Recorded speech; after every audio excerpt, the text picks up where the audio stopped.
The first incarnation of the band Yes was in 1968. The core members, Chris Squire on bass guitar, John Anderson was the lead vocalist, Tony Kaye on keyboards, Bill Bruford on drums, and Peter Banks, the guitarist. Trevor Rabin told us about one night, I do believe it was LA, he says, where Peter Banks wanted to come on stage and join Yes, but Steve Howe was having none of it. Now remember, Steve Howe replaced Peter Banks as a guitarist for Yes in the very early 70s. By the way, Peter Banks died on March 7th, 2013. And to be clear, this is Trevor Rabin's point of view. We always want to be fair about reporting this kind of stuff.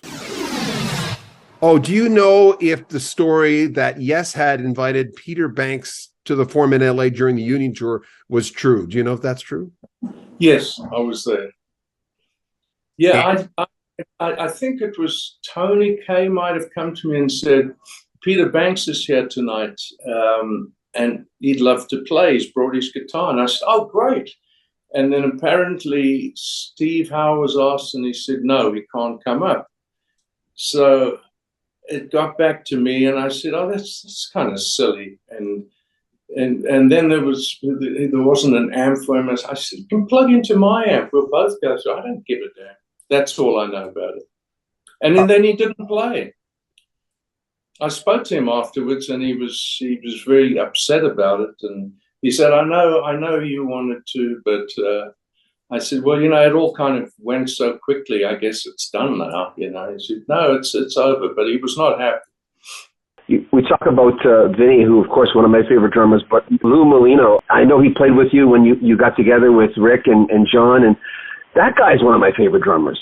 Oh, Lou is absolutely phenomenal. In fact, Lou played with me on the two previous albums. One was an instrumental album called Jacaranda, and then an album, Can't Look Away. He played on both of those and did a magnificent job on both, and it was, for me, just a complete obvious choice to have Lou in the band with Rick and John and myself.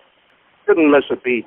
Trevor Rabin, who would you like if someone called you tomorrow? Who's the guy that no matter what, you'd play with them if he called you tomorrow? Probably Stevie Wonder. Send that out into the ether. Yeah, no, when Inner Visions came in, it did the same for me as Schoenberg kind of thing, I mean, I did a cover version, which was a big hit in South Africa, of Living for the City. I was such a huge fan of his. Now, I was talking to Terry Brown the other day, the guy who produced all the Rush, the big Rush albums. And yeah. And he says, here I am, a producer, and I can't get this thing to work. Oh, man, it's unbelievable. I tell you, my son is a producer, and he so often he says to me, okay, I'm going to call you. You got to do this and that on the phone. And he said to me, I said, well, where do I get it from? And he said, Dad, you got a studio with 330,000 cables. You know where everyone is. What are you doing? Trevor Rabin's brand new album is called Rio. He hasn't released a vocal album in a gazillion years, but he put a lot of work into this, a lot of great guitars. First, we talked to Trevor on the phone, and then the promotions company said, let's give him another interview. They liked our work, so we got a chance to talk to Trevor on video. And that was just sensational.